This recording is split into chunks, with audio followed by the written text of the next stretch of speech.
Each year, Maxim magazine unveils its ranking of women. It has pronounced its Hot 100. Now, other than the revelation of who makes the magazine's #1 spot, it's pretty easy to guess what will be on the cover from year to year. A woman, always young, always thin, often white, displaying her body in just enough clothing to keep things from veering into full-on Playboy territory. When we can see her face, she's staring out from the cover with a come hither stare. And inside the issue, well, there's pretty much more of the same, which is why the image on this year's cover was a little surprising. Now, it still features the woman who occupies the #1 spot on the list, and that woman, pop star Taylor Swift, is, yes, young and white and thin. But the focus is not on her body, but her face, with fresh, barely there makeup. And she is giving a look that doesn't exactly say go away, but isn't also quite the, full come hither that we've gotten used to. But that's just the cover. Open up the issue, and that's where things get really interesting, because the author of the introductory essay to the Hot 100 list is none other than one of our favorite feminist writers, bad feminist author Roxane Gay, who writes of the images of the pages that follow. These lists tend to reflect social norms, which means a rather narrow beauty standard. Gay goes on to complicate things even more with the reminder that if a woman has an unruly body, or if her features deviate from the typical European beauty ideal, she is often rendered invisible. Studies have shown that beautiful people, both men and women, will earn more in their careers over a lifetime, a nice $230,000 beauty bonus on average. And before sending us off into the pages that, quite frankly, still include a lot of women who fit that ideal, she gives us something to think about while we're looking. Consider the people behind those beautiful faces. And when you close the pages of this magazine, allow yourself to appreciate a broader range of beautiful skin, fuller bodies, and complicated surfaces. Now that is hot. Joining me now, Cristina Beltran, Associate Professor of Social and Cultural Analysis at NYU. Danielle Moodie-Mills, Advisor for the Center for American Progress and co-host of Politini. Jamie Kilstein, co-host of Citizen Radio, and Jennifer Pozner, Executive Director of Women in Media and News. Jen? Melissa, See, I didn't have to ask a question. Look, the first thing I want to say is I'm glad that Maxim has a woman editor who is trying to rebrand away from 10 years ago when Eva Longoria's cover could be seen from space. They blew it up in Vegas in a desert. And she's so tiny in real life to be able to be seen from space. Right? Yeah. But we have such an incredibly low bar. There were headlines about this Maxim list as this is the new feminist Bible. Even Ms. Magazine was saying that this was this, great new feminist thing. And I have to say, feminism needs to be more than just the absence of misogyny, right? Or the absence of the worst, of the very worst kind of misogyny. Right. Yeah. And I love that they wanted to get Roxane Gay to write an essay.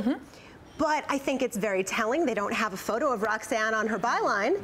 And all of the women in the, so much has been made of the fact that this is about women's accomplishments this year. Well, if it really was about women's accomplishments, wouldn't you have a different kind of body shape and all of that, rather than just Roxane saying, hey, you can still wank to these women, but remember that there are other women who you should also feel are beautiful, not in our magazine. Yeah, I want to see the Maxim cover with Ruth Bader Ginsburg on it. Yes! We start writing about, because the thing is, I mean, they did something sort of brilliant, right? Where it's so now we're talking about this issue, but the dudes who read Maxim don't necessarily know how to read. When I see the guys who buy Maxim at the airport, I'm just like, yo, are you okay?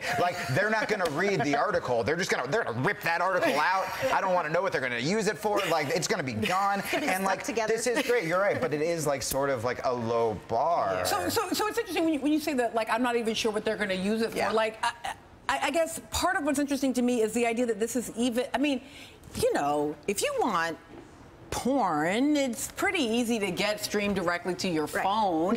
Right? I mean, this is, at this point, this is basically the most, actually, these women are all really quite fully dressed in comparison to what is available. Right. It's not completely just boobs. It's not just like boobs. It's something else. And I mean, but I think it is sort of interesting, right? Like it's still the top 100. And inside there's like top 100 watches, top 100. And so I still want there to be like top 100 things you should be worried about with the Patriot Act, or top 100, you know, top 100 reasons you can't use your phone. Like, you know, so it's interesting that, and also, can feminism be more about like pretty rich people making choices? Can it be about like, why aren't there pictures of like all the women who are manicurists in New York City who are being exploited? Like, feminism should be about solidarity with other women with less power. But I do think there's partly an answer to the question of why there's not. And that is because Maxim's #1 job is to make money, as it is for lots of businesses. And we consume, and when I say we, I mean, there is no like group of little feminists sitting over in the corner who are exclusively reading about the Patriot Act, who are not also like consuming all kinds of questions around women's self-presentation. I like the idea that Maxim has decided to take an intersectional approach, if we will, right? The politics and pop culture, the kind of,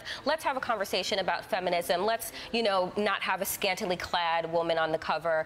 But you're right, she's still white, she's still thin, she's still really pretty, she still fits the ideal. So I think that there's so much more that we can do about feminism and a conversation that we can have that isn't just like, look, she's smart too. But isn't feminism always meant to have been down with scantily clad? Like, my version of feminism is not respectability feminism. I like the feminists who were like, just be naked, ladies.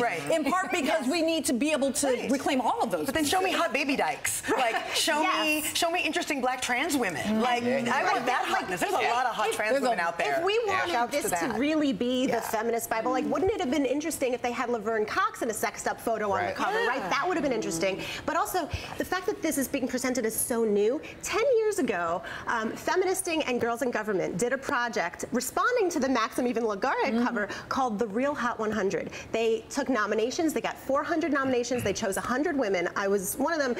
Jamia Wilson got an award, a media activist. Let me see. Melanie Cervantes, a Chicana political strategist who helped Nancy Pelosi get the Youth Folk, got an award. It was 100 women. The tagline was, see how hot smart can be. And it was activists and ministers and people from all over the country. And yet I also think that like the pressure to be hot and smart seems like a lot. I mean, sometimes having to be all of those things. But we're going to talk about all that. And I'm going to ask Jamie Kilstein about the new hotness for men, the dad bod.